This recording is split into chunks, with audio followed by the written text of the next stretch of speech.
Provérbios capítulo 3, versículos 9 e 10. Antes de ler o texto base, eu queria só dizer o seguinte. Normalmente, quando eu falo a respeito do assunto, e eu gosto de ter pelo menos 3 palavras, nesse livro, por exemplo, nós temos 13 capítulos, são 13 ministrações, né? É lógico que o ideal, se a gente tivesse tempo, era passar aqui 2 semanas, é inviável, né, para todo mundo, a menos quando minha neta estiver aqui, nós podemos marcar uma conferência de 2 semanas. Mas normalmente é uma coisa difícil. Então, quando eu tenho que selecionar, eu gosto de pelo menos ter essas 3 noites que nós teremos. E antes da gente ler Provérbios, na verdade, eu queria fazer referência, eu nem vou ler o texto todo, mas em Deuteronômio 26, a partir do verso 1, Deus diz assim: ao entrar na terra que o Senhor, seu Deus, lhe dá por herança, ao possuí-la e morar nela, você deve pegar as primícias de todos os frutos que colheu na terra que o Senhor Deus lhe deu, colocá-la num cesto, ir ao lugar que o Senhor seu Deus escolher para ali fazer habitar seu nome, era o tabernáculo. Você chegará ao sacerdote que estiver de serviço naqueles dias e lhe dirá: hoje declaro ao Senhor seu Deus que entrei na terra que o Senhor, sob juramento, prometeu dar a nossos pais. O sacerdote pegará o cesto e o colocará diante do altar. Guarde essa frase: diante do altar do Senhor seu Deus. Então você testificará diante do Senhor, seu Deus, dizendo: meu pai foi um arameu, prestes a perecer, uma referência a Jacó em Padã Arã, né? Prestes a perecer, ele foi para o Egito, ali viveu como estrangeiro com pouca gente, ali veio a ser uma nação grande, forte e numerosa, mas os egípcios nos maltrataram, oprimiram, impuseram dura servidão. Clamamos ao Senhor, Deus de nossos pais, o Senhor ouviu nossa voz, viu nossa angústia, nosso trabalho, nossa opressão. O Senhor nos tirou do Egito com mão poderosa, com braço estendido, com grande espanto, com sinais e com milagres. E Ele nos trouxe a esse lugar, nos deu essa terra, que agora é terra que mana leite e mel. Eis que agora trago as primícias dos frutos da terra que tu, ó Senhor, me deste. Então você as colocará diante do Senhor seu Deus e se prostrará diante dele. Guarda essa expressão, se prostrará. Verso 11 diz: você se alegrará por todo o bem que o Senhor seu Deus tem dado a você, a sua casa, e também se alegrarão os levitas e os estrangeiros que morarem onde você vive. Bom, depois lá no verso 15, eles eram instruídos a orar e dizer: olha desde a tua santa habitação, desde o céu, e abençoa Israel teu povo, a terra que nos deste, como juraste a nossos pais, terra que mana leite e mel. Esse texto de Deuteronômio 26, para mim, condensa quase que todas as verdades centrais do assunto bíblico, né, que nós vamos abordar. Em primeiro lugar, fala de colocar diante do altar, se prostrar, visão de adoração. A Bíblia diz: e você se alegrará. Esse é o assunto que nós vamos. A ênfase de hoje tem muito mais respeito a esse lugar que Deus deve ocupar. O assunto meu de amanhã tem muito mais a ver com essa questão do se alegrar. Mas Deus também mandou que eles fizessem uma confissão.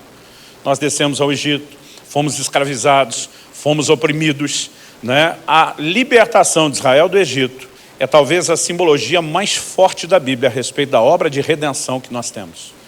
Ou seja, basicamente, Deus mexeu em 3 assuntos principais: adoração, alegria na contribuição e reconhecimento de redenção. Então nós vamos tirar 3 noites para trabalhar nesses pilares, sem deixar de mexer no assunto de primícias, que Deus tocou aqui, e sem deixar de mencionar o que eu vou chamar de efeito colateral e não propósito, essa coisa de olha desde os céus e nos abençoa, né? Eu acredito que se a gente conseguir combinar um ensino, que me parece que aqui nós temos todos os ingredientes do bolo, né? Nós vamos conseguir ter uma visão muito importante a respeito do assunto.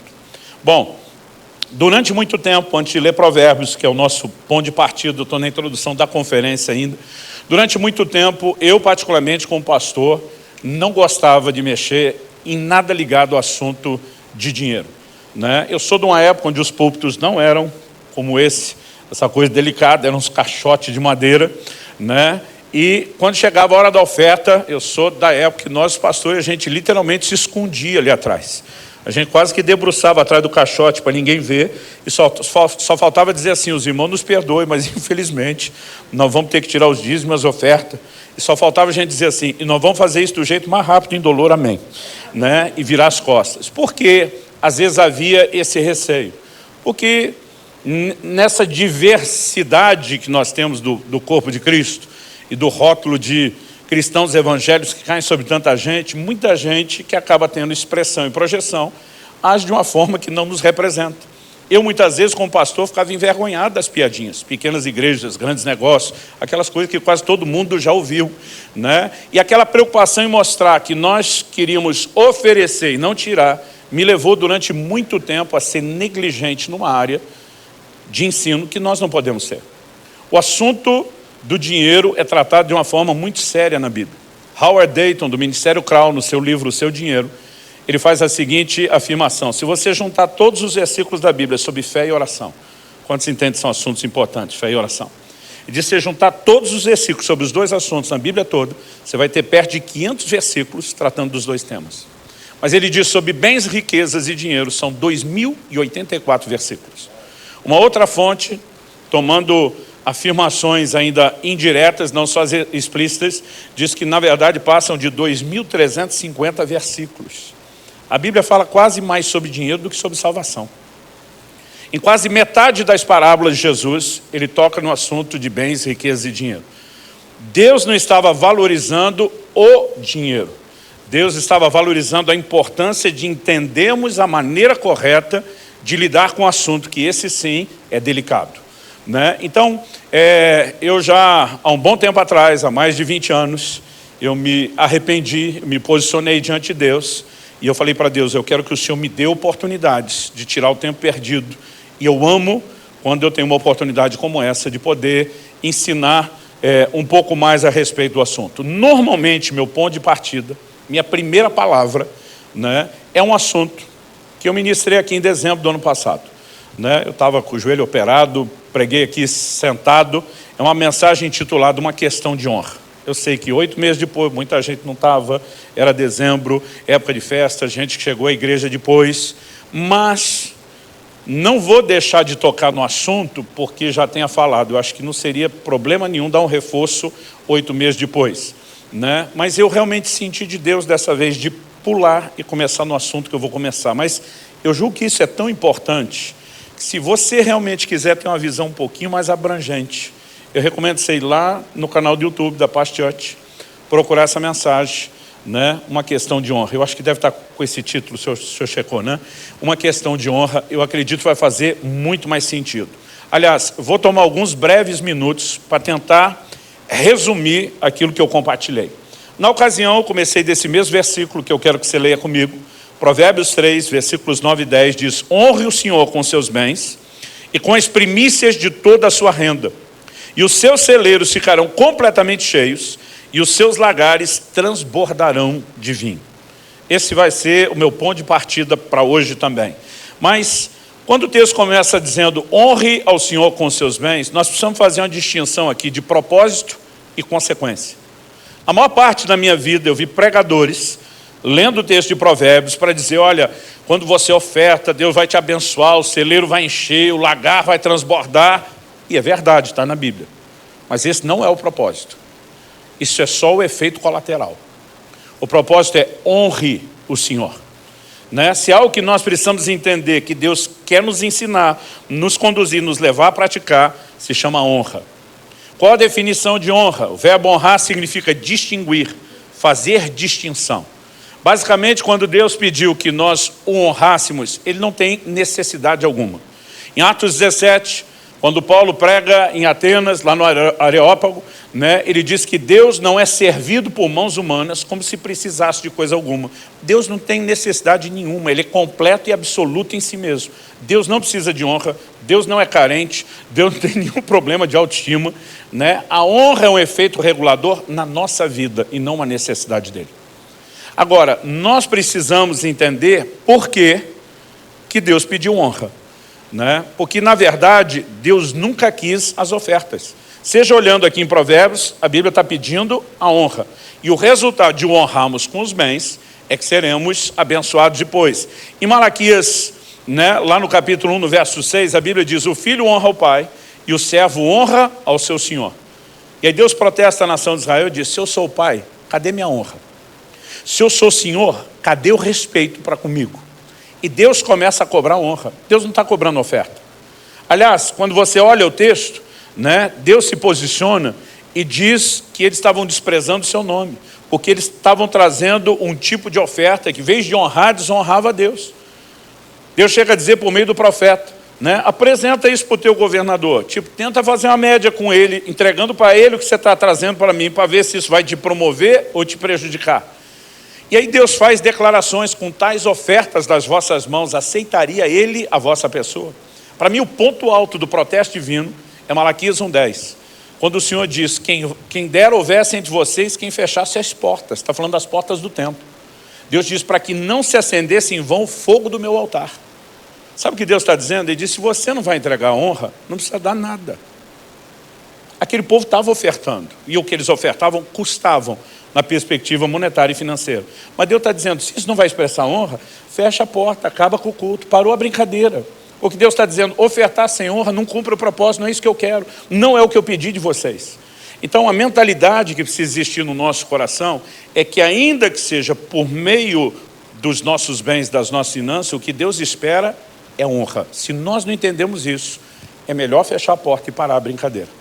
Então, quando nós entendemos o que Deus quer, nós começamos a compreender, na verdade, que se trata muito mais, em primeiro lugar, de uma atitude do coração, do que necessariamente apenas algo, né, que nós fazemos. A segunda coisa que eu destaquei aqui na época foi a pergunta: por que honrar com os bens? Não é a única forma de honrar a Deus.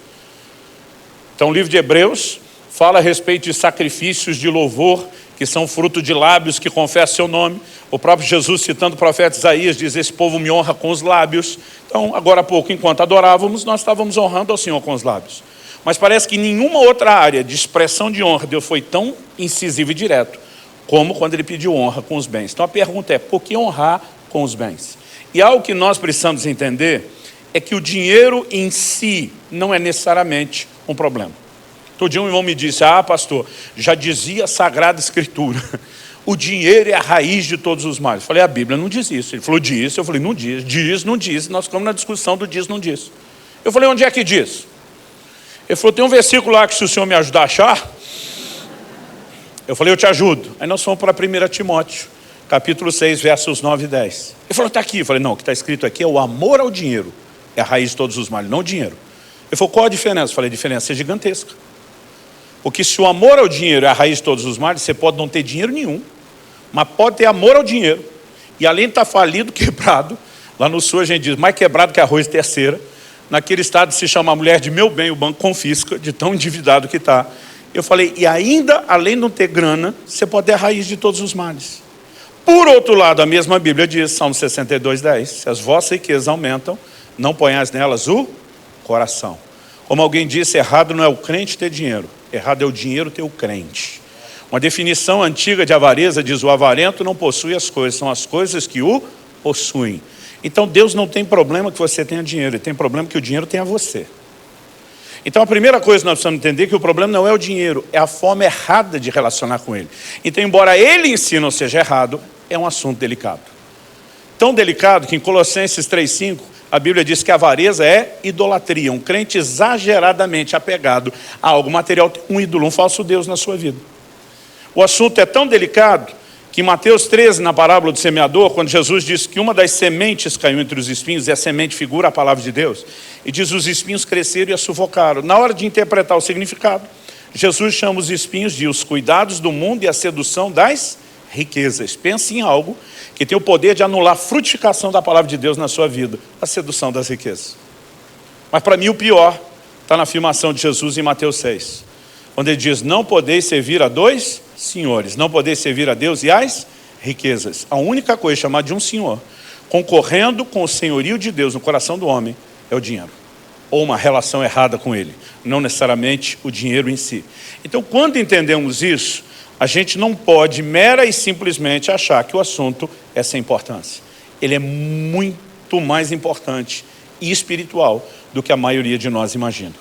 Então, feita essa resenha, que me faz perguntar porque da outra vez eu precisei de mais de 1 hora para falar tudo, eu quero que a gente, com esse entendimento básico, resumido aqui de honra, que a gente converse sobre uma dessas expressões de honra financeira, que o texto diz aqui: honre o Senhor com seus bens e com as primícias de toda a sua renda.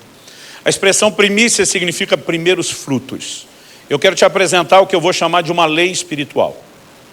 As primícias eram parte de um modelo de oferta veterotestamentário, do Antigo Testamento.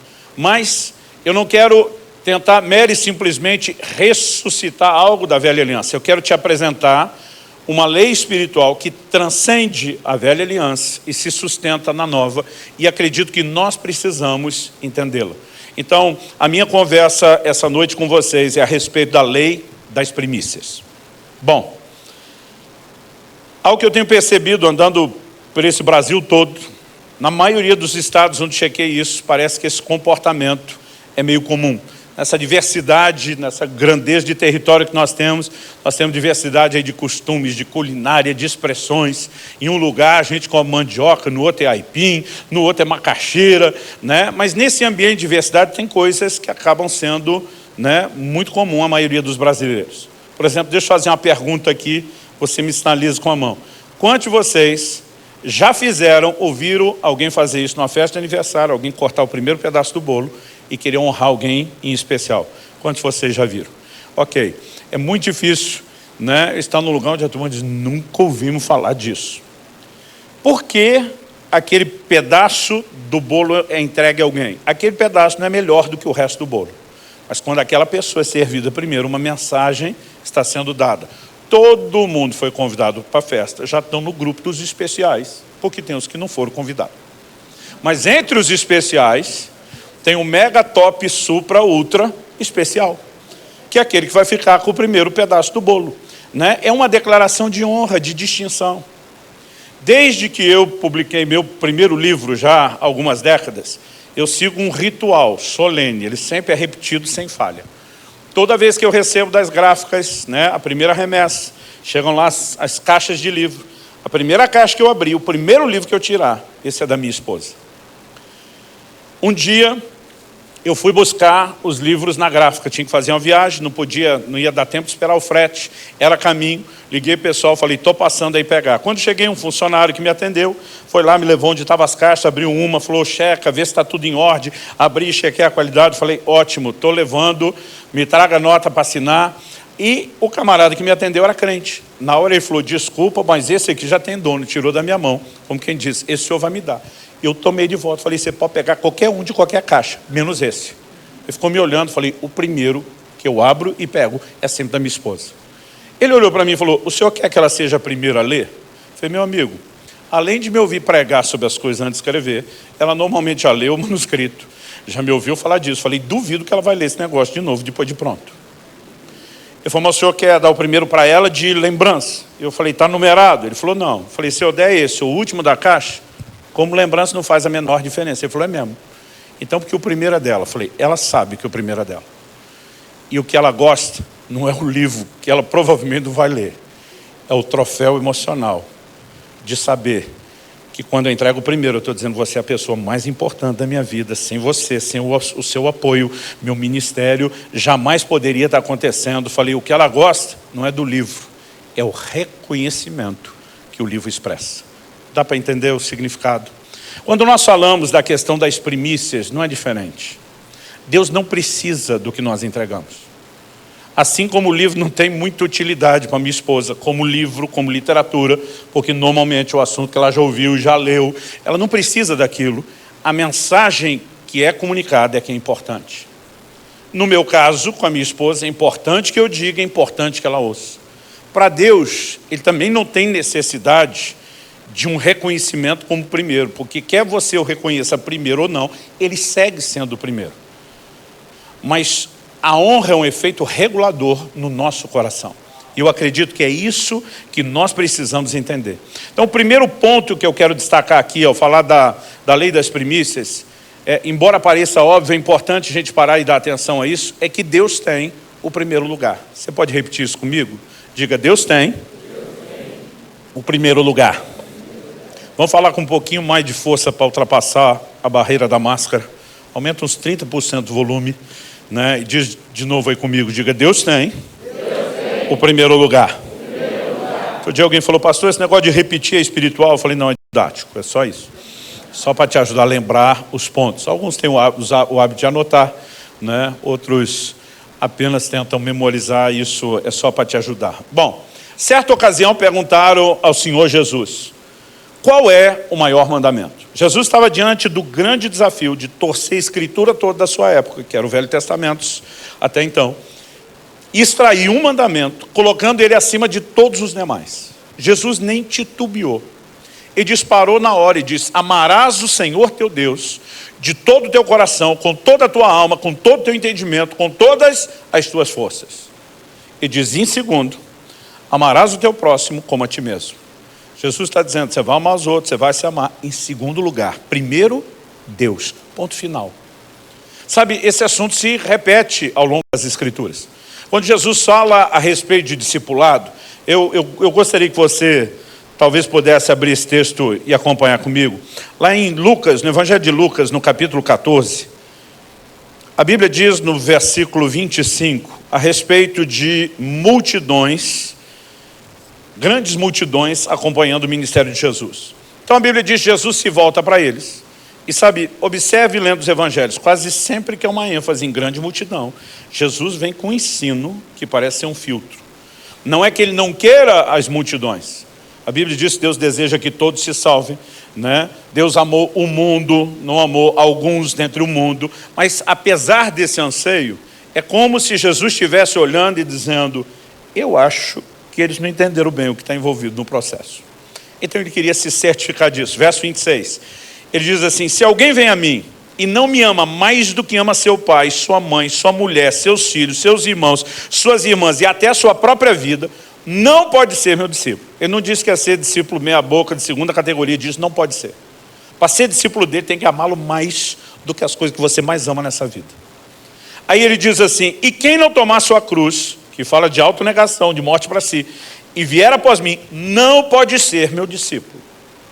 Depois disso, a partir do verso 28 até o 31, ele na verdade, até o 32, ele entra com duas parábolas. Na primeira ele diz, se alguém vai construir uma torre, tem que primeiro sentar e calcular quanto custa, para ver se pode terminar. Porque se começar o projeto e não puder terminar, vão zombar dele. Ele dá um segundo exemplo. Ele diz, se um rei vai sair em guerra contra outro rei, tem que sentar e calcular se ele pode levar essa guerra até o fim. Senão é melhor mandar embaixadores pedir condições de paz. Do que é que Jesus está falando? Princípio de administração, orçamentário. Ninguém entra num projeto se não calcular primeiro se pode ir até o fim, senão é melhor não começar. Então Jesus está dizendo, vocês querem ser meu discípulo? Senta, bota na ponta do lápis, calcula quanto custa, porque se você acha que não vai até o fim, é melhor nem começar. E aí no 33 ele arremata, assim pois, qualquer um de vocês que não renuncia a tudo que tem, não pode ser meu discípulo. Ou seja, nunca foi apresentado um evangelho onde Deus não fosse o centro, né? Onde ele não fosse o primeiro. Em Mateus 6,33, você conhece o texto clássico, Jesus diz, buscai, pois, em primeiro lugar, o reino de Deus, a sua justiça. E ele disse, e o resto, as demais coisas, vos serão acrescentadas. Nós precisamos entender um princípio, Deus tem o primeiro lugar. Se você reconhecer ou não reconhecer isso, não muda para Deus, mas muda terrivelmente para você. Se você reconhece ou não reconhece. A Bíblia nos apresenta a queda de Satanás. Jesus, no Evangelho de Lucas, diz, eu vi Satanás cair do céu. A Bíblia fala da queda de Satanás. O apóstolo Paulo escreve a Timóteo, e ele fala a respeito do pecado de Satanás, e aponta como sendo a questão do orgulho, ali em 1 Timóteo 3. Da onde Paulo tirou essa informação? Além de qualquer possível revelação adicional direta que ele tenha recebido do Senhor, Isaías 14, Ezequiel 28, nos mostra o pecado de Satanás. Né? Nós temos algumas profecias que a gente chama de dupla referência. Em algum momento, Deus não está falando nem só com o príncipe de Babilônia, nem só com o rei de Tiro. Né? Ezequiel 28, ele usa a expressão, tu eras querubim da guarda ungido, estavas no Éden. Né? Impossível que o cara com quem ele está falando caiba ali. Isso nós chamamos de dupla referência. Mas a Bíblia diz que o coração dele se encheu, se exaltou, que ele quis tomar o primeiro lugar. E o primeiro lugar nunca foi negociável. O que é que aconteceu? O prejuízo foi dele. O primeiro lugar de Deus nunca será arranhado no seu trono e governo do universo, mas pode ser na nossa vida. E Satanás, que não conseguiu tirar o primeiro lugar de Deus para si, tenta roubá-lo do coração dos homens até hoje. Então nós precisamos entender que talvez a grande disputa envolvendo o Evangelho não é se ouvimos ou não ouvimos a palavra, é se nós damos a Deus o lugar devido que lhe pertence ou não. Então, quando nós começamos a entender essa ideia, talvez a gente consiga olhar para a oferta de primícias, que vem desde os primórdios da humanidade, como uma espécie de encenação alegórica, como uma espécie de lembrete de que o primeiro lugar pertence a Deus. Uma verdade que tem que ser não apenas entendida, uma verdade que tem uma tecla na qual a gente tem que bater, uma verdade da qual nós precisamos aprofundar a nossa consciência. E Deus, depois, na lei de Moisés, estabelece todo um padrão a respeito das primícias. Nós temos a projeção de uma lei espiritual mesmo no Novo Testamento, como vamos apresentar, mas é importante que a gente entenda que tudo que vamos falar tem que canalizar numa só direção. Deus tem o primeiro. Em segundo lugar, eu queria apresentar assim, um overview, uma visão geral das primícias na Bíblia. Porque às vezes tem gente que nem sabe o que é. Pastor, o que é primícia? A palavra primícia significa primeiros frutos. Basicamente esse é o significado. Então quando estamos falando das primícias, estamos falando dos primeiros frutos. Honra o Senhor com os teus bens e os primeiros frutos, os primeiros ganhos. Basicamente, Deus estava dizendo, eu não quero apenas que vocês supram as necessidades do reino com investimento material. Deus está dizendo, eu quero que vocês me coloquem à frente, em primeiro lugar. E acredito que o ponto de partida para a gente avaliar primícias, antes de Deus regulamentar isso como lei, a partir de Moisés, para todo o seu povo, é o primeiro registro de uma oferta que nós temos na Bíblia em Gênesis 4, que é o episódio que retrata a oferta tanto de Caim como de Abel. Essa é a primeira menção de oferta que nós temos na Bíblia. E nós temos informações muito interessantes nesse texto. Então, se você quiser me acompanhar, eu vou ler na Nova Almeida atualizada, Gênesis 4, eu vou ler de 1 a 7. O texto sagrado diz assim: Adão teve relações com Eva, sua mulher. Ela ficou grávida e deu à luz a Caim. Então ela disse, adquiri um varão com auxílio do Senhor. Depois deu à luz a Abel, irmão de Caim. Abel foi pastor de ovelhas e Caim foi agricultor. Aconteceu que ao fim de um certo tempo, Caim trouxe do fruto da terra uma oferta ao Senhor. Abel, por sua vez, trouxe das primícias do seu rebanho, da gordura deste. O Senhor se agradou de Abel e da sua oferta, mas de Caim e da sua oferta não se agradou. Caim ficou muito irritado e fechou a cara. Então o Senhor lhe disse, por que você anda irritado? E por que essa cara fechada? Se fizer o que é certo, não é verdade que você será aceito? Mas se não fizer o que é certo, eis que o pecado está à porta à sua espera. O desejo dele será contra você, mas é necessário que você o domine. Algumas coisas. Em primeiro lugar, eu afirmei antes, recapitulando a mensagem de honra, a de dezembro do ano passado, dizendo que Deus não está interessado na sua oferta, e sim na honra. Se Deus estivesse interessado na oferta, qualquer oferta deveria agradá-lo. Mas há várias ofertas que Deus não aceitou, que Deus rejeitou. Nós temos gente como Ananias, que em vez de ser abençoado, a Bíblia diz que reteu uma pequena parte, mas deu a maior parte do valor da venda de uma propriedade. Mas Deus nunca esteve interessado na oferta em si. Na verdade, quando Deus se agrada, antes mesmo da oferta, é do ofertante. Malaquias 1,9 diz, com tais ofertas das vossas mãos, aceitaria ele a vossa pessoa. O que está em questão é a pessoa. Então a Bíblia diz, Deus se agradou de Abel, o ofertante, e da sua oferta. Mas não se agradou de Caim, ofertante, e da sua oferta. A pergunta é, por que se agradou de um e de outro não? Já ouvi todo tipo de explicação sobre isso. Algumas achei muito bonitas, se você considerar outros assuntos bíblicos. Quando eu era criança, frequentando a escola bíblica dominical, a geração dos crentes não sabe o que é isso, mas onde a gente aprendia e estudava a Bíblia para valer. Eu lembro de um dia alguém dizendo, a oferta de Abel foi aceita porque era o sacrifício de um animal, de um cordeiro, que representa o sacrifício de Jesus, porque todos nós só podemos ser aceitos por meio de Cristo. Mas Caim não foi aceito porque ele deu uma oferta do fruto da terra, que era do seu trabalho, ninguém aceita por obra. Gente, essa mensagem é bonita quando falamos de doutrina de salvação. Mas para começo de conversa, cada um ofereceu o fruto do seu trabalho. A diferença é que a Bíblia diz que enquanto Caim era agricultor, Abel era pastor de ovelhas.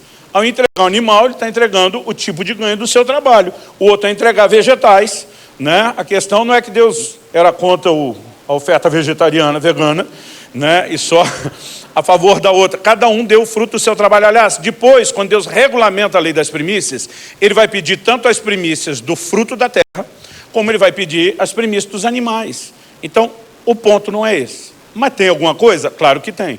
Em Gênesis 4:7, Deus diz para Caim: se você fizer o que é certo, você vai ser aceito. Mas se não fizer o que é certo, as traduções mais antigas dizem: se procederes bem, mas se não procederes bem. Então a verdade é que um foi aceito porque procedeu bem, o outro não foi aceito porque não procedeu bem. Agora, qual é a definição de proceder bem? O próprio texto mostra. No verso 3, a Bíblia diz: aconteceu que ao fim de um certo tempo, Caim trouxe do fruto da terra uma oferta ao Senhor. Algumas traduções das mais antigas de Almeida diz ao cabo de dias, né? Muitas outras diz ao fim de dias. A verdade, né? Outras já preferiram ao fim de um tempo. A Nova Almeida atualizada diz ao fim de um certo tempo. Por que colocou um certo tempo? Porque a palavra tempo ela não é definida, não é clara ali no original hebraico. Não dá para dizer que está falando de dia, de semana, de mês. É indefinido. Mas o que é certo? Fim. Então Caim deixou Deus para o fim. Agora Abel, a Bíblia diz, trouxe das primícias. Tão logo nasceram as primeiras crias que ele estava apacentando. Tão logo ele teve acesso aos primeiros resultados. Esse camarada pega as primeiras crias e diz: primeiro Deus, eu por último. O que é que Caim fez? Primeiro eu, Deus por último. Essa é a grande diferença. Em Marcos 12, de 41 a 44, a Bíblia fala que Jesus se assenta diante do gasofilaço para ver como as pessoas iriam ofertar. Você consegue imaginar um culto onde alguém fica fiscalizando, fica de olho aí, né? Agora, graças a Deus, a Bíblia não diz que Jesus estava olhando quanto. E normalmente ele observa como, porque o quanto é relativo. R$50 para um pode ser troco, para outro pode ser a comida da semana, né? O mesmo valor, dependendo da mão de quem, tem um significado completamente diferente, de acordo com o momento, né? Não é nem com as posses ao longo da vida, às vezes é só um momento. Mas Jesus está olhando como. E seria inocência nossa achar que ele fez isso uma única vez na vida e nunca mais. Ele sempre está de olho no como nós ofertamos. E a Bíblia diz que quem chama a atenção de Jesus é uma viúva pobre, que deu 2 moedinhas, a Bíblia diz 2 leptos, que equivaliam a 1 quadrante. Ou seja, quando eles faziam o câmbio do dinheiro deles, do Império Romano, o quadrante era a menor moeda do Império Romano. Ou seja, essa mulher deu o que, em termos de um valor de uma moeda a ser entregue, o que tinha de menor. Agora, a Bíblia diz que alguns ricos davam grandes quantias. E grandes quantias naquela época não era transferência eletrônica, não era TED, não era Pix, não era cheque. Finado cheque, tem gente que nem sabe o que é cheque. Um dia desse eu falei cheque, alguém perguntou o que é cheque. Eu falei, estou ficando velho mesmo. Para alguém da grande quantia naquela época, gente, era moeda, não tinha cédula. Então você imagina o escândalo, os camaradas virando talvez aquele saco de moeda, aquele negócio tilintando. Não tinha como fazer aquilo de forma discreta. Agora, Jesus chama os discípulos e diz: quem deu mais foi essa mulher. O que Jesus falou não se sustenta se você pensar mais na perspectiva da contabilidade. Porque é óbvio que quem deu mais foi quem deu grandes quantias. Mas o mais para Deus não é do jeito que eu e você avaliamos. Até porque, como eu disse, o quanto é relativo. Jesus não está olhando a quantidade contábil. Ele está olhando quanto coração, quanta honra, quanto amor existe naquilo. Aí Jesus diz assim: os ricos deram do que lhes sobrava. Essa mulher deu tudo que tinha, todo o seu sustento. Quando você para pensar nisso, você vai entender que sobra não honra a Deus. Deus não quer a sua sobra. Aliás, hoje em dia já é difícil fazer sobrar. A maioria não consegue nem fazer sobrar. Dos que fazem sobrar, alguns dizem: ah, sobrou, sobrou, bota Deus no meio. Não sobrou, ele fica fora. O que nós precisamos entender é que o ponto de partida, a cabeça, o tópico do seu orçamento deveria ser Deus. Ele não tem que entrar depois, ele tem que entrar primeiro. Essa mulher, ela disse, se precisar eu morro de fome antes, eu deixo de comer a última refeição, mas eu vou honrar a Deus. Dá para entender a diferença? Jesus diz, essa sim, porque me colocou em primeiro lugar. Mas o rico deu um monte, Jesus, deu um monte, mas não deu. Porque ele gastou com tudo, se priorizou, se colocou em primeiro lugar, e depois só me deu a sobra. Sobra não é honra. De novo a questão é, Deus ocupa o primeiro lugar ou não?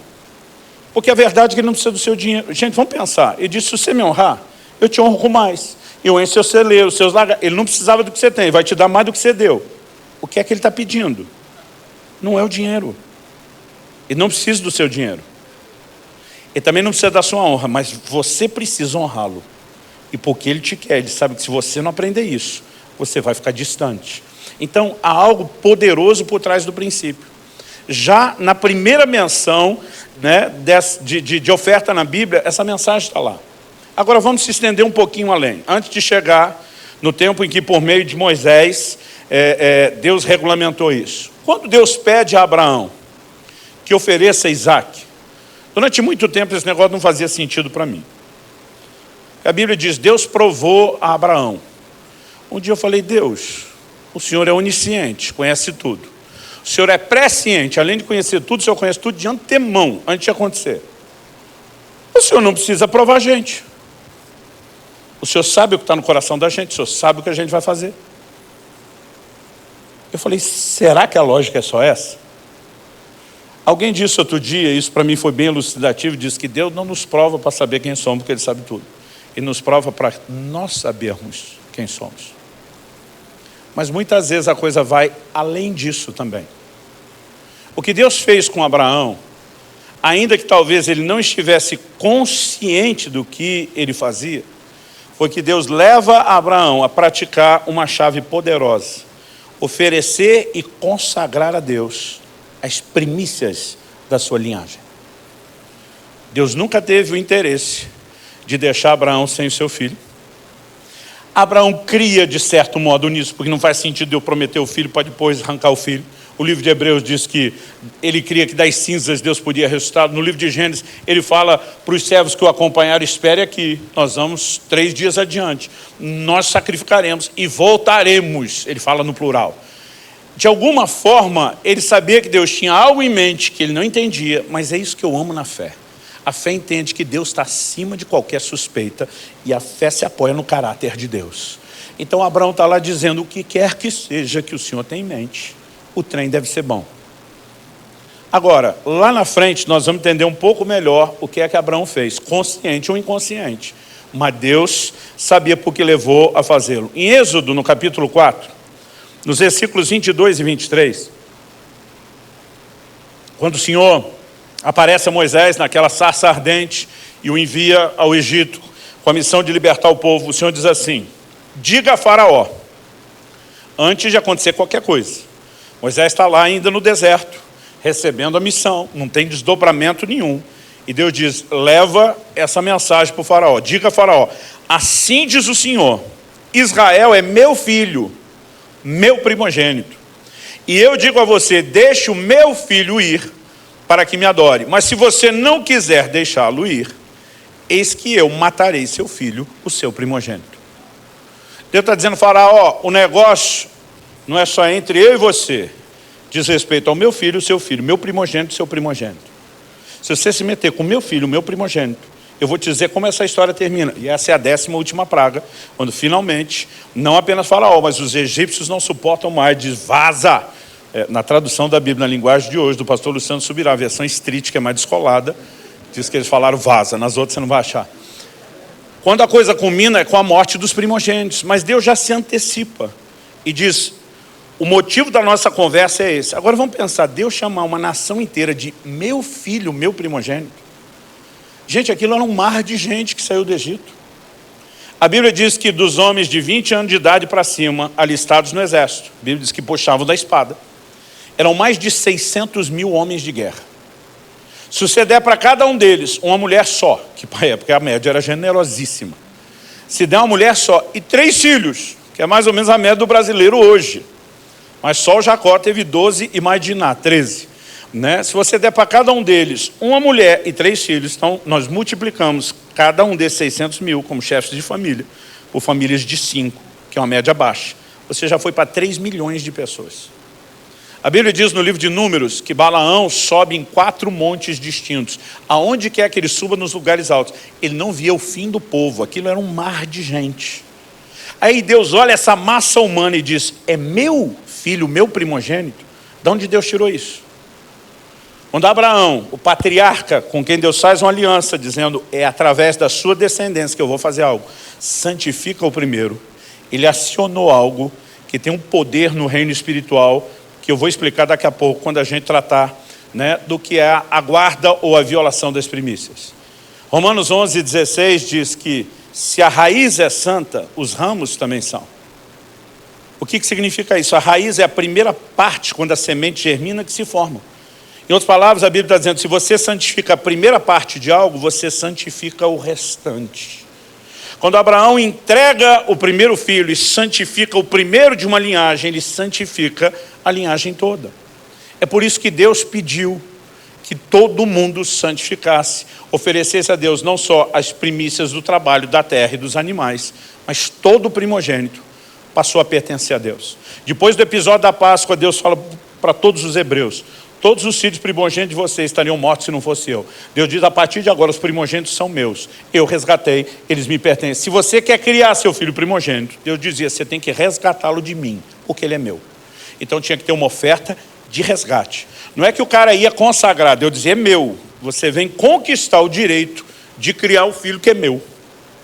Então Deus criou um entendimento a respeito dessa ideia, que de novo sustentava um princípio. Ao santificar a primeira parte de algo, você santifica o restante daquilo de onde ela foi tirada.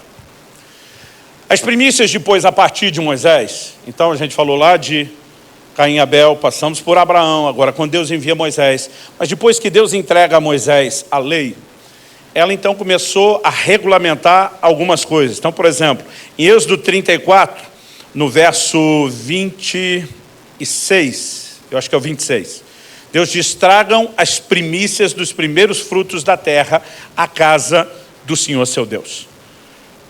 Então Deus está pedindo primícia do fruto da terra.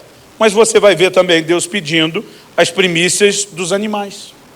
Então, por exemplo, quando um animal era impuro para o sacrifício como jumento, então o primogênito, em vez de ser sacrificado, ele tinha que ser ou resgatado, ou Deus diz, ou vocês vão desnucá-lo, vai quebrar o pescoço. Deus está dizendo, mata, mas não usa. Daqui a pouco nós vamos falar um pouquinho mais sobre isso. Então não importa se fosse dos animais da terra, ou mesmo os primogênitos dos homens. Deus está dizendo, os primeiros frutos são meus. Essa é a visão geral. Quando chegamos em Moisés, na lei, nós temos um texto que é um pouquinho longo, mas eu acho que é importante a gente ler, se não todo, pelo menos uma parte dele. Em Levítico, no capítulo 23, Levítico 23, a partir do versículo 10, eu creio. Isso, Levítico 23, a partir do versículo 10, Deus trata a respeito do assunto das primícias, falando de uma festa e de determinadas cerimônias.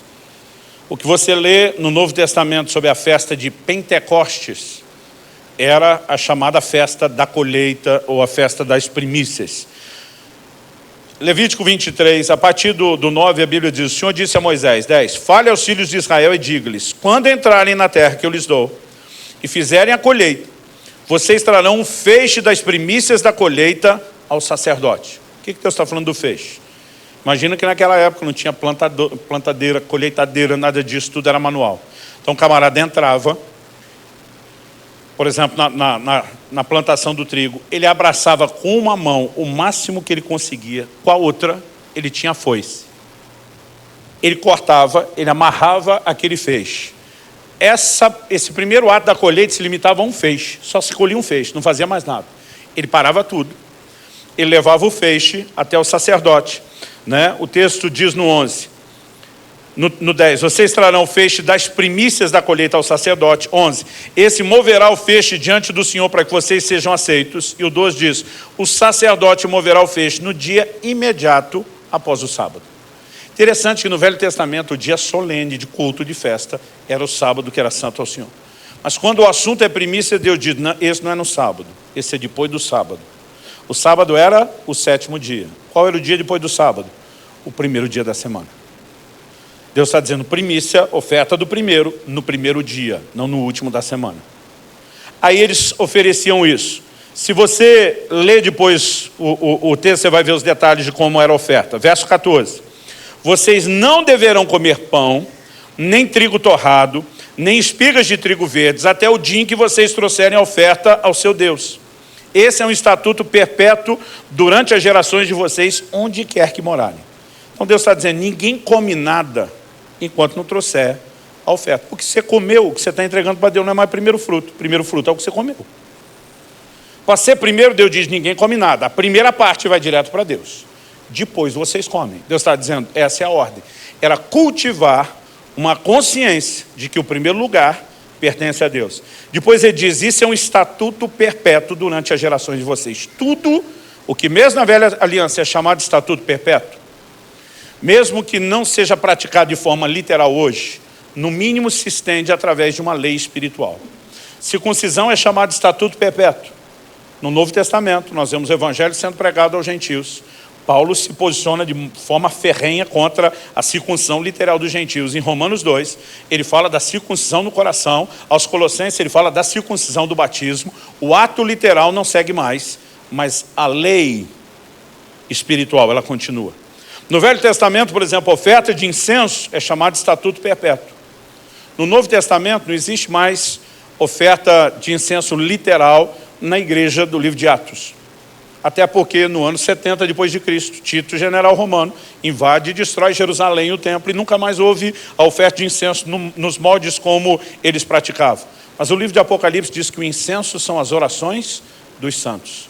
E toda a tipologia da oferta de incenso, você percebe que ela é uma alusão profética à vida de oração, e a lei espiritual continua.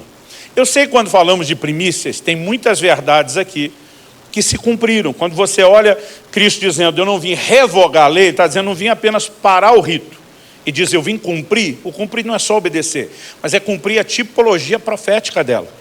Jesus diz em João 5,39, examinais as escrituras, são elas que testificam de mim. Tudo, na teologia nós chamamos isso de convergência bíblica. Tudo na Bíblia aponta para Jesus. Aí, por exemplo, Deus diz no verso 15, contem 7 semanas a partir do dia imediatamente após o sábado, o dia que foi oferecido o primeiro feixe. A partir do dia em que trouxerem o feixe da oferta movida, deverão ser semanas inteiras, 7 semanas. Até o dia que vem depois do 7º sábado, contem 50 dias. A palavra Pentecostes significa 50. Então era a festa dos 50 dias. Primeiro feixe, eu vou lá e entrego no primeiro domingo. Aí eu conto mais 7 semanas. Segunda, terça, a partir do domingo. Sábado, 7º dia, 1 semana. Segunda semana, fecha no sábado. Terceira semana, fecha no... A 7ª semana, o dia de número 49, sábado. Deus diz, no domingo, o dia depois do sábado, 50. Nova oferta. Então, de novo, era o primeiro dia da semana. O que é que acontecia nessa nova oferta? Deus diz, apresentem nova oferta de cereais ao Senhor. De onde estiverem morando, tragam 2 pães para serem movidos diante do Senhor. Paulo diz em Romanos 11:16, se as primícias são santas, a massa também é. O que está falando da massa?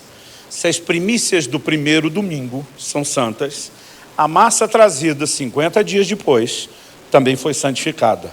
Assim como quando ele disse a raiz é santa, os ramos também são.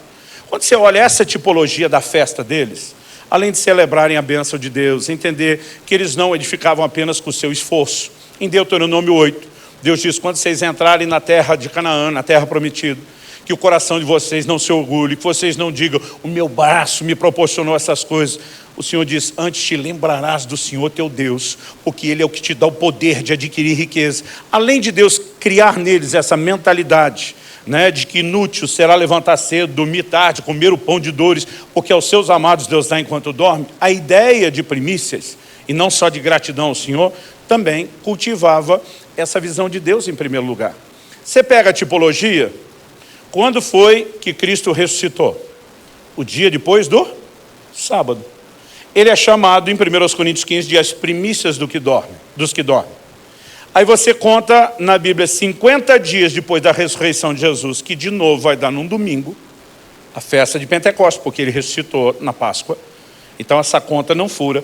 Quando chega o dia de Pentecostes, 50 dias depois, o Espírito Santo é derramado e agora se levanta a igreja, que em Hebreus é chamada a igreja dos primogênitos arrolados no céu. Toda a tipologia bíblica vai ter convergência naquilo que se cumpriu. Mas particularmente, eu não creio que a oferta de primícias falava só disso. Ao mesmo tempo que projetava figuras, se cumpriram. Nós precisamos entender uma lei espiritual que Deus trata de forma séria. Paulo aborda o assunto em Romanos 11, escrevendo aos romanos. Ele não está escrevendo só a judeus convertidos que moram em Roma. Quando você pega o capítulo 16 da Epístola aos Romanos e olha o nome da turma, a maioria dos nomes não são nomes de judeus. Algo que a gente não pode ignorar. Eles pegam esses princípios. Paulo é um cara que defende a não continuidade da prática literal da lei, mas ele estende verdades dessas leis para a igreja dos gentios. O livro do Apocalipse fala dos 144 mil como as primícias para Deus e para o Cordeiro. Paulo fala de uma família que são as primícias da Caia, quando ele escreve aos Coríntios, que ele está falando dos primeiros frutos, dos primeiros convertidos. A ideia ainda continuava, ainda que a prática da oferta não seguisse de forma literal.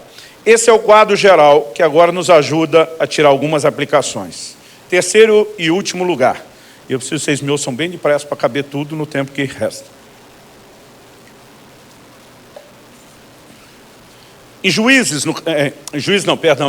no capítulo 6, no versículo 18, o anjo do Senhor aparece a Josué. Toda vez que a Bíblia fala o, artigo definido, e não um anjo, artigo indefinido, o que nós temos é o que na teologia chamamos de uma teofania, uma aparição, uma manifestação do próprio Deus.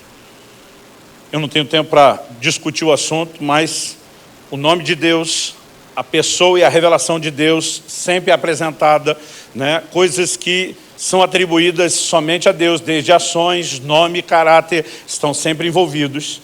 E esse comandante dos exércitos do Senhor, muitos acreditam ser uma teofania, uma aparição do próprio Cristo, dá orientações a Josué a respeito de como lidar com a cidade de Jericó. Josué 6,18 diz: quanto a vocês, cuidem para não ficar com nenhuma das coisas condenadas, para não acontecer que depois de as terem condenado, vocês as tomem para si. Nesse caso, tornariam maldito o arraial de Israel e trariam confusão a ele. Uma orientação é dada e eu e você precisamos pensar em algo interessante, Flávio Joséfo, que é talvez como historiador dos hebreus, a maior fonte fidedigna de história que os hebreus reconhecem depois da Bíblia, ele apresenta, contando nos seus dias a história, que nenhum dos hebreus teve dúvida de o que estava por trás daquela questão era a lei das primícias. Porque Jericó era a primeira das cidades de Canaã, a terra prometida que seria conquistada. Interessante que Deus diz no verso 17, a cidade será condenada, ela e tudo que nela houver. Deus diz, somente ficará viva Raabe, a prostituta, e todos os que estiverem com ela, porque escondeu os mensageiros que enviamos. Aí, a orientação que Josué recebe e repassa é, quanto a vocês, ele é muito claro nisso, cuidem para não ficar com nada das coisas condenadas, senão vai trazer maldição ao arraial. Eu, quando era criança, aprendi que aquelas coisas todas na cidade, eram coisas que aqueles pagãos tinham consagrado aos falsos deuses, que era tudo abominável, que se tocasse o objeto que eles trouxessem a trazer a maldição junto. Gente, não é esse o assunto em questão. No verso 19, Deus diz assim, toda a prata, ouro, utensílios de bronze e de ferro são consagrados ao Senhor e não para o seu tesouro. Deus não está dizendo que isso não aproveita. Deus está dizendo, na verdade, tudo que presta é meu e não de vocês. Deus está dizendo, a razão pela qual vocês não podem ficar é porque é meu, não é de vocês. Porque a primeira parte é de Deus. Agora, se você conhece a história, sabe, um camarada chamado Acã, ele fica de olho, em barra de ouro, numa capa babilônica. Ele diz, Deus não precisa disso tudo. E realmente Deus não precisava. Quem precisava ter obedecido era ele. O que é que acontece? Depois de uma vitória estrondosa, sobrenatural, que os caras derrubam a muralha no grito. Gente, Joséfo diz que carros puxados por cavalo andavam em cima do muro. Tenta imaginar, não era um muro de um tijolo deitado, que nem nós fazemos hoje. Tenta imaginar esse negócio caindo, uma intervenção sobrenatural daquela. Os caras vendo Deus movendo. Agora, eles têm que batalhar com a cidade, que tem uma população, um exército pequeno, é tudo pequeno, até o nome da cidade, Ai. Josué diz, não vamos nem mobilizar o exército, esse negócio está tão fácil, vamos mandar só um batalhãozinho que resolve o negócio lá para nós. Israel foge do inimigo, é abatido, é derrotado, é envergonhado, é humilhado, e aí Josué vai tretar com Deus. Por que é que o Senhor fez isso com a gente? O que é que as nações vão dizer? Deus diz, fui eu que mexi no anátema. Fui eu que mexi nas coisas condenadas. E de repente Josué levanta as antenas. O red flag, a bandeira vermelha, diz, espera lá. Deus diz, vocês mexeram no que era para não mexer. É aí que vem a revelação do pecado de Acã. Ele confessa o pecado e só depois de resolverem aquilo é que eles voltam a conquistar a cidade. Gente, o que nós precisamos entender? Deus não está dizendo, Deus está dizendo, eu quero dar uma terra inteira para vocês. Mas vocês têm que me santificar a primeira parte. Porque assim como o primogênito de Abraão, quando você santifica a primeira parte de algo, você santifica o restante daquilo de onde ela foi tirada. Agora, quando você não santifica, quando você diz, isso não é de Deus, é só meu, Deus diz, agora você se vira sozinho, eu estou fora. Vocês não têm minha bênção. Vocês não têm conquista sobrenatural. Enquanto não consertaram aquilo, não voltaram a ter conquistas sobrenaturais. Quem está entendendo? A guarda das primícias também desata a bênção. Né? O próprio texto que nós lemos de Provérbios 3, honra o Senhor com os teus bens, se encherão celeiros, né? Transbordarão lagares, mostra isso. Olha o que diz Ezequiel 44, 30. O melhor de todos os primeiros frutos de toda espécie, toda oferta de toda espécie, serão dos sacerdotes. Também a primeira parte do cereal moído vocês darão aos sacerdotes, para que façam repousar a bênção sobre a casa de vocês. Deus está dizendo, vai desatar algo, se você me põe em primeiro lugar. Agora, qual é o princípio oposto? Se eu ponho Deus à frente, como Abel fez, me coloco por último, Deus se agrada, benção. Mas se eu ajo como Caim e me ponho à frente, Deus por último, além de desagradá-lo, o princípio é o oposto. Ele vai funcionar de forma inversa. E talvez o melhor retrato disso na Bíblia esteja no livro de Ageu. Ageu capítulo 1. Se você quiser me acompanhar, eu vou começar a ler no versículo 3 ao 6. Ageu 1, de 3 a 6. O texto sagrado diz, por isso a palavra do Senhor veio por meio do profeta Ageu, dizendo, acaso é tempo de vocês morarem em casas luxuosas, enquanto esse templo permanece em ruínas? Vamos fazer uma pausa. Deus não tem nenhum problema se você mora numa casa boa. O problema é que eles voltaram do exílio de Babilônia, a casa de Deus está destruída, e ninguém está se lixando para a casa de Deus, mas estão investindo em si. Deus está dizendo, é tempo de você estar na boa e a minha casa abandonada, você se colocar à frente e me deixar por último. Verso 5, portanto assim diz o Senhor dos Exércitos, considerem o que tem acontecido com vocês.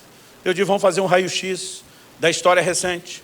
6, vocês semearam muito e colheram pouco, comem, mas isso não chega para matar a fome, bebem, mas isso não dá para ficarem satisfeitos, põem a roupa, mas ninguém se aquece, e o que recebe salário, recebe-o para colocá-lo numa sacola furada.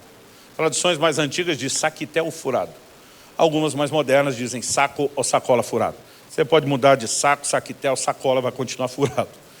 Esse era o lance. Deus diz, a provisão some, não existe suficiência.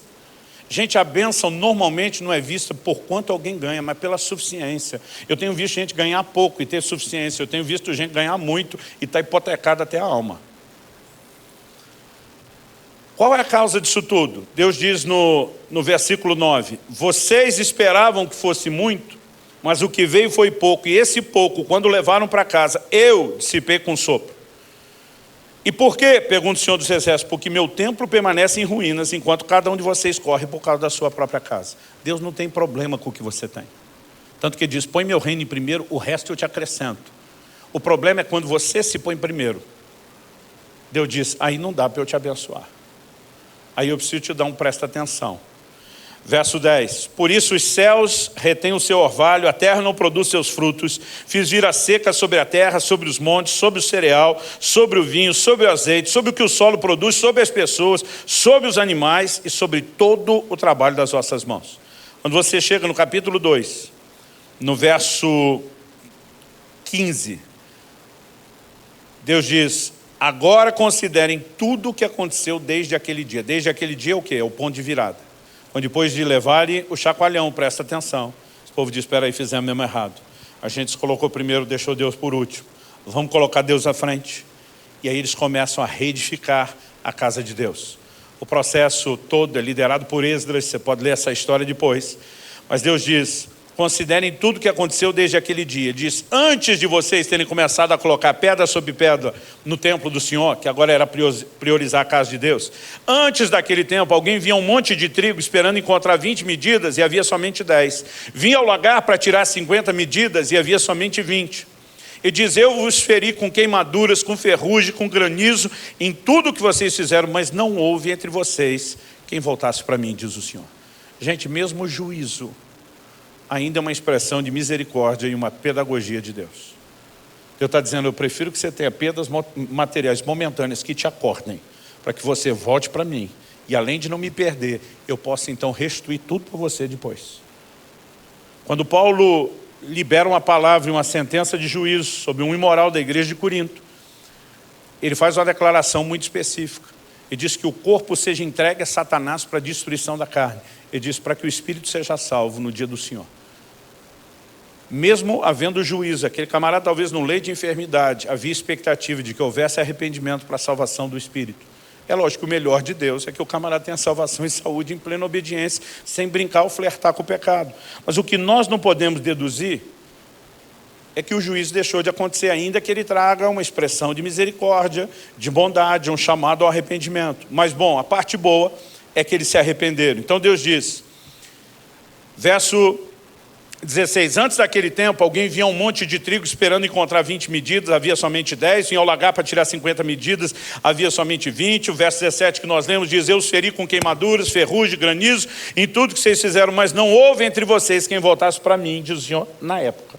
Agora, 18, por isso, desde o dia de hoje, Deus dá a data, desde o 24º dia do mês 9, desde o dia em que foram lançados os alicerces do templo do Senhor, quando essa turma diz: espera aí, nós vamos para o fim da fila e vamos botar Deus à frente. Deus diz: considerem o seguinte, ainda há sementes no celeiro, além disso, a videira, a figueira, a romanceira, a oliveira não tem dado seus frutos. Eu diz: zerou tudo. Ele diz: mas de hoje em diante, eu abençoarei vocês. É aqui que o jogo vira e o quadro muda. Nós precisamos entender, gente, a diferença de colocar Deus em primeiro lugar ou de nos colocarmos. Isso vale para tudo. Quando alguém peca, ele está dizendo: o meu prazer é mais importante do que a lei de Deus. Ele se colocou em primeiro lugar, Deus ficou por último. Quando alguém é egoísta e não compartilha o que Deus tem, ele está dizendo: o mais importante sou eu e não a natureza generosa de Deus. Bom, esse assunto é de amanhã, cena dos próximos capítulos. Eu não estou falando mera e simplesmente sobre questões financeiras, mas o Evangelho e os padrões do Reino de Deus, eles precisam ser vividos de forma completa em todas as áreas. Quem está entendendo, diga amém. Então, a lei continua. Ela é vista no Novo Testamento. Em 1 Coríntios 16, Paulo diz: olha, eu vou ordenar a vocês o que eu já ordenei a todas as igrejas da Acaia. Ou seja, não era uma orientação para uma igreja só. Ele diz: cada um ponha de parte no primeiro dia da semana, conforme a sua prosperidade. De novo, primeiro dia da semana, para que não se façam coletas quando eu chegar. Ele está falando de uma oferta especial, não é aquela que era entregue no culto, era um fundo para abençoar os crentes em necessidade da Judéia, mas ele diz: pega o primeiro dia da semana, já separa isso, todo primeiro dia da semana, de acordo com a sua prosperidade, vá separando. De alguma forma, nós vemos que eles entendiam que alguns desses princípios, como das primícias, deveriam ser praticados. A Didaquê, que é considerado o catecismo cristão mais antigo, a literatura não bíblica de orientação aos novos convertidos, já falava sobre a oferta de primícias, mesmo nas igrejas dos gentios. Então, ainda que eles não tenham tratado isso como aquele padrão literal da lei de Moisés a ser seguido, me parece que eles perceberam que havia uma lei. Para mim, mais importante na lei é primazia a Deus. O que eu aprendi quando criança, meu pai nos ensinou a dizimar de tudo que se ganhasse. Não importa se era mesada, dinheiro de um tio, aqui, não sei se aqui chama Bom Princípio, aquele dinheiro que as crianças pedem no começo do ano, que acorda os vizinhos cedo, que foram dormir tarde na festa. Eu fico imaginando hoje a gente a bater cedo para sair na frente e tentar coletar o dinheiro antes dos amigos, devia importunar que só. De vez em quando a gente ganhava dinheiro, de vez em quando a gente ganhava era um xingo, né? Mas eu não... tem um nome para isso aqui em São Paulo? Que eu acho que eu já misturei. No Paraná e chamo de Bom Princípio, né? Ninguém nunca bateu na porta da casa de vocês no dia 1º de janeiro? Vocês são afortunados. A gente ia lá e dizia, Feliz Ano Novo. Aí tinha uns que abriam a janela e dizia, obrigado, e fechava. A gente, não vai dar nada, miserável.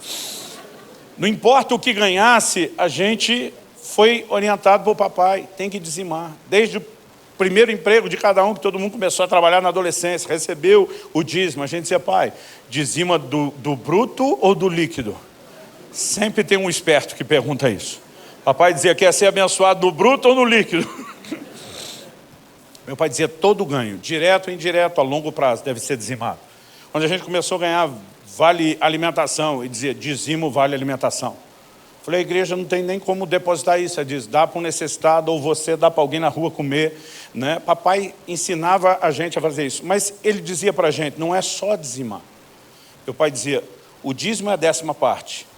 Mas se você entender o que é primazia, a primeira 10ª parte é de Deus. E não a última. Então eu cresci praticando isso. Mas depois de crescido, eu falei, mas peraí. No Velho Testamento, dízimo era uma coisa, primícia era outra. Primícia, Deus diz, ninguém come nada enquanto não entregar. O dízimo só era entregue depois da apuração final de qual foi o ganho. Um era para dizer, deu primeiro. O outro, quando fazia o balanço geral, era dizer, você que eu já honrei primeiro, te honro agora na ponta de novo. Então não era a mesma coisa. Então, de vez em quando as pessoas perguntam, pastor, como eu devo fazer? Pastor Eibe, no fim, vai dar uma explicação rápida do que como igreja pensam e fazem. Eu estou aqui para falar de uma lei. Na nossa igreja, a gente tem no nosso envelope de contribuição, a pessoa escolhe o que está fazendo. Dízimo, oferta, primícias, ação social. Volta e meia, nós temos gente que fala, o que é esse negócio de primícia? Porque a gente não fala o tempo todo, toda hora, não é um princípio que a gente fala muito. A gente diz, olha, alguns que querem entregar, né, os primeiros frutos para o pastor, como eu faço isso? Então a gente tem lá, desde do assalariado que diz, eu vou entregar o equivalente a um de 30, o primeiro dia do mês. Mas, gente, primícia não é algo que se limita também à parte financeira. Por exemplo, Andrew Murray, grande escritor cristão, ele dizia que o devocional deveria ser feito pela manhã. Que quando você santifica o começo do dia, você santificou o restante do dia.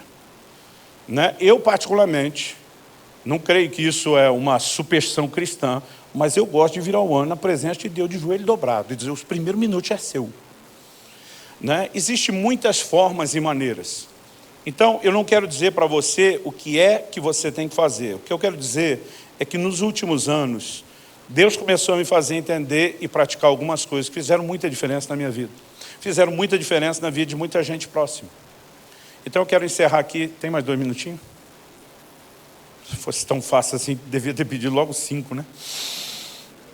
Eu acho que uns 2 conjuntos de minutinhos, né, vão ser suficientes. Vou dar 2 testemunhos rápidos. Um deles aconteceu com um dos discípulos que eu acompanho há muitos anos, Marciano, que hoje é o que assumiu o pastorado da Alcance Curitiba. Eu estou mais na supervisão das igrejas desde dezembro de 2018, ele está à frente. Eu comecei a igreja na casa dele. Então, lá em Curitiba é o meu discípulo mais antigo. Eu me lembro logo no começo da nossa caminhada, ele passou por uma revolução, quando ele foi entendendo essas verdades financeiras. E um dia ele chegou para mim e falou assim, chefe, ele sempre me chamou de chefe, nunca consegui mudar isso nele. Ele falou assim, chefe, Deus falou um negócio comigo doido. Eu falei, o que é? Ele falou, cara, eu senti no meu coração, e eu tenho certeza que é de Deus, que eu tenho que dar o melhor dia de faturamento das minhas empresas para Deus. Eu falei, para. Você está falando de ganho ou de faturamento? Ele falou, faturamento. Eu falei, não tem nada na Bíblia que mande você fazer isso. Mas se o Espírito Santo está te pedindo, aí você aprenda com Ananias a fazer o que ele pediu e não abortar o processo. Eu falei, isso é doido. Ele falou, eu tenho certeza que é de Deus e gerou fé no meu coração. Eu falei, bora fazer. E ele começou a fazer a loucura. E ele começou a crescer de forma sobrenatural nos negócios dele depois disso. Mas um dia eu estava orando e eu senti Deus falando comigo, quase como assim, vai lá dar um upgrade no negócio. Chamei ele e falei, vem cá, eu quero que você sonde seu coração, considere diante de Deus. Eu creio que o que eu vou te falar é de Deus, e Deus vai te confirmar com a mesma certeza. Eu falei, comece a entregar a Deus o primeiro dia de faturamento. Ele falou, mas o primeiro nunca é melhor, vem depois. Eu falei, presta atenção. Entrega o primeiro, primícia. Eu falei, no final do mês, se apura qual o melhor.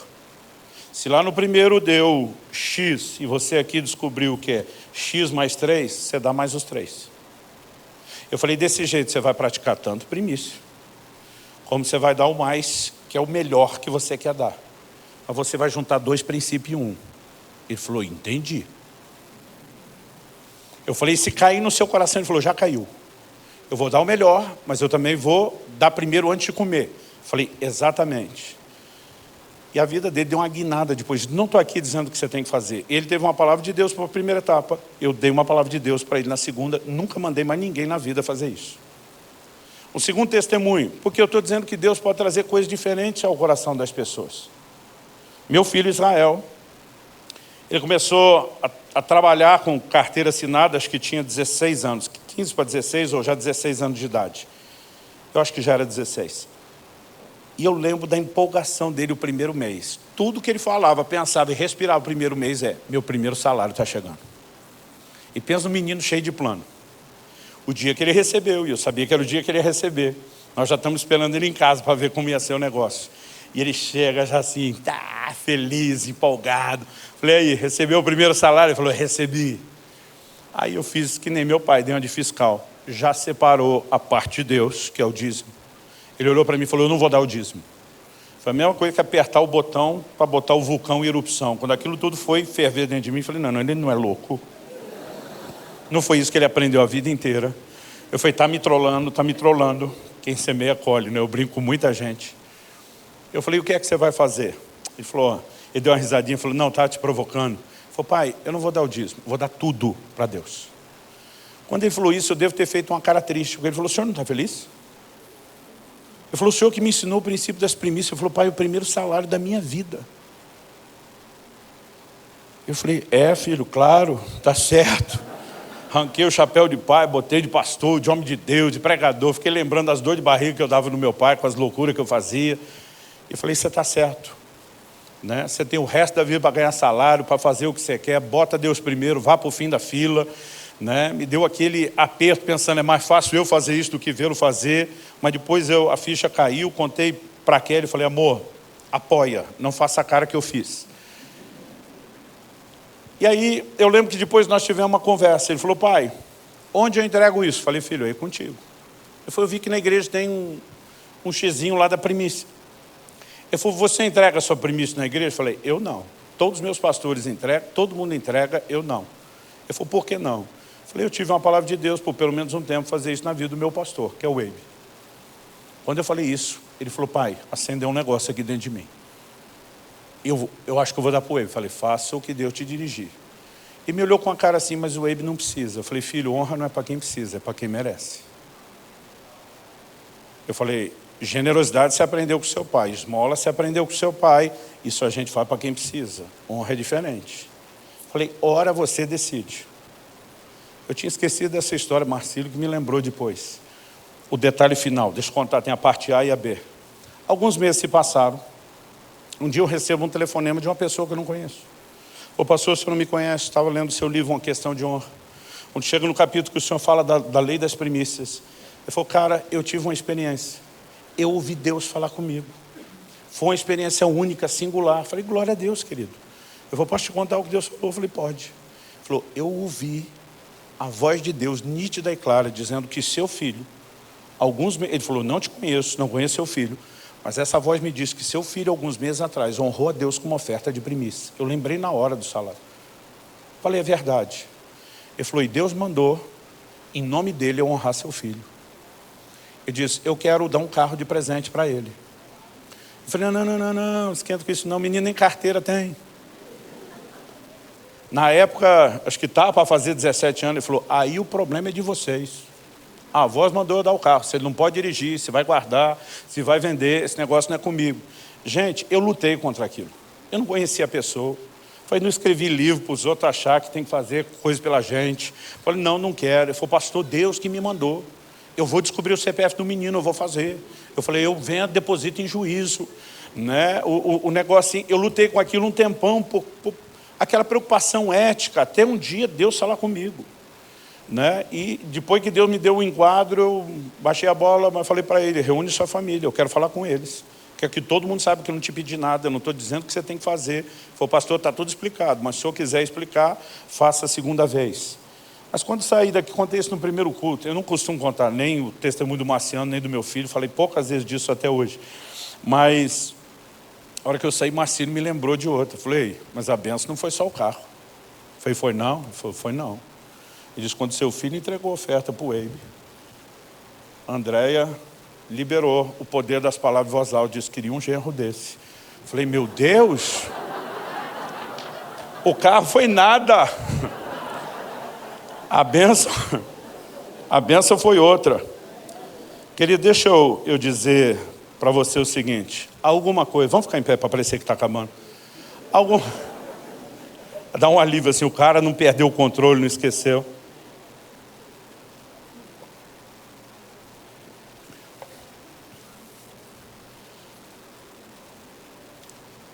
Eu acredito que uma coisa que o Espírito Santo está tentando trazer ao nosso coração não diz respeito à contribuição. Aliás, uma coisa que eu amei, as ofertas foram feitas antes do ensino, de uma forma bem rápida. Nós não estamos aqui, algo que você vai perceber que nós vamos enfatizar nesses dias, é que a gente não está aqui tentando fazer com que você contribua. Nós temos testemunhos da fidelidade da igreja, né? E acredito que Deus vai honrar muito tanto a estrutura como a vida de vocês. A minha preocupação é ajudar você a entender como fazer a coisa certa do jeito certo. E acredito que o alinhamento que Deus quer trazer diz muito respeito a colocá-lo em primeiro lugar. Alguns anos atrás eu estava numa fase muito difícil, financeiramente falando. Vendi tudo que eu tinha, tudo, casa, carro, tudo que tinha. Na época até televisão 29 polegadas era patrimônio. Aquelas de tubo, hoje vale nada. Vendi tudo que tinha para começarmos uma igreja no interior do Paraná. Levei mais 6 famílias comigo. Eu fui sem sustento e levei mais 6. Era um desafio assim, sem precedentes. E eu me lembro que os primeiros meses nós já comemos tudo as reservas. Estava assim, todo mundo baixou o padrão de vida no chinelo, no limite. Mês de janeiro, eu precisava sair muito, foi quando eu comecei a sair, viajar, pregar, vender livro, era para investir naquela estrutura e cuidar daquela turma. Depois percebi que Deus usou aquilo para me colocar de volta, né, num ministério itinerante e cumprir outro propósito. Mas mês de janeiro era um mês que, férias, não tinha evento nas igrejas, não tinha convite. Janeiro era o deserto. E eu lembro que eu já estava orando no final do ano, falei, Senhor, janeiro está chegando. Janeiro era o inverno de antigamente. E eu falei para Deus, eu tenho 2 convites. Eu posso passar 3 semanas na África. Na África nós vamos bancar a viagem. Nós temos que levar dinheiro para os missionários, nós temos que dar comida para o povo. Eu tenho que levar livro para dar de presente, pagar excesso de bagagem, para trazer tudo. É só botar o que nós não temos. Falei para Deus, mas eu tenho um convite para passar 3 semanas pregando na Europa. Na Europa eles vão pagar tudo. Na Europa eles vão comprar o livro em euro. Euro estava quase 5 na época. Hoje está mais. Né? Falei, eles vão bancar tudo, eles vão nos dar oferta. Na Europa eu volto com dinheiro para cuidar de todo mundo. Falei, se o senhor não me falar o que fazer, eu estou em aperto. Eu sei que a necessidade dos africanos é gigante. Falei, mas do meu povo aqui, eles também estão no limite. O que é que eu faço? Falei para Deus, quanto mais eu oro, a sensação que eu tenho é como se o senhor falasse, escolhe aí. Naquele dia o Espírito Santo diz, escolha aí. Eu falei, faz comigo não. Ele diz, julgue o que é melhor e escolha. É claro, como homem de Deus, escolhi o quê? Europa. Vendi tudo o livro, ganhei muita oferta em euro. Cheguei, cuidei daquela família. Foi um negócio assim especial, uma grande bênção. Alguns meses passaram, mais ou menos em maio. Um dia eu estou orando, o Espírito Santo disse, acha que você fez uma boa escolha? Falei, do que é que o senhor está falando? Foi lá do início do ano. Falei, eu acho que sim, o senhor honrou. Antigamente tinha esse chavão, né? Deus honrou. O Espírito Santo falou, você fez a escolha errada. Eu falei, como é que é? Deus diz, era o início do seu ano. E você está muito mais preocupado em receber do que dar. O Senhor disse, você quer colher das nações mais ricas, semeie primeiro nas mais pobres. E Deus começou a me ensinar uma série de princípios que revolucionou minha cabeça e minha forma de pensar. A partir daquele dia eu falei, daqui para frente, nós vamos entrar no modo loucura. Se Deus não falar, nós vamos na coisa mais louca que tiver. Nossa igreja como igreja dizima. Nossa igreja como igreja primicia. Toda a primeira entrada do ano, não fica nada. Eu lembro de um ano que o tesoureiro falou, pastor, ainda está de pé aquele negócio? Eu falei, tá. Ele falou, pastor, eu falei isso não. Eu falei, por que não? Ele falou, pastor, o senhor não tem noção como foi a entrada hoje. Eu falei, a primeira parte é de Deus, filho. Mas pastor, eu falei, não é de Deus quando é ruim, é de Deus sempre.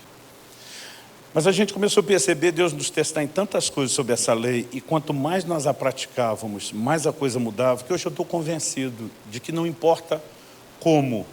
Se você entender uma maneira de dizer, Deus, eu tenho que te dar primazia, eu tenho que te dar honra, procure aplicar. Mas acho que uma chave para fechar no nosso coração e a gente terminar aqui, é a gente reafirmar o lugar de senhorio e de primazia de Deus na nossa vida. O primeiro lugar é dele. Deus não quer tirar nada do que eu e você temos.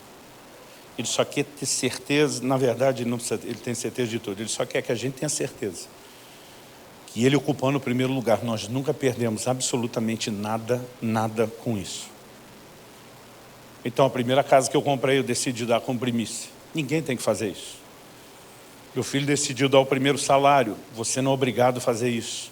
Mas muitas vezes a gente percebe Deus levando pessoas, como fez com Abraão, como fez com os israelitas em relação à primeira cidade. E são coisas que às vezes, porque nós não entendemos a lei espiritual, não faz muito sentido. Tudo o que eu peço é que você fique atento. Talvez Deus só queira os primeiros momentos do seu dia.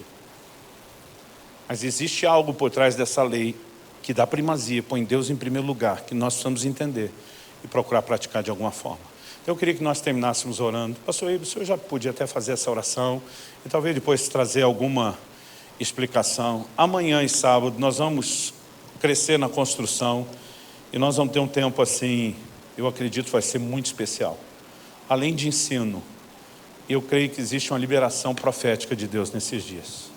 Então seja você aqui, seja você que nos acompanha pela internet, talvez você esteja aqui hoje, não possa estar todos os dias, mas vai poder acompanhar online. Eu creio que além do entendimento, Deus vai desatar algo especial. Então fica aí o meu encorajamento para que você leve a expectativa do seu coração em nome de Jesus.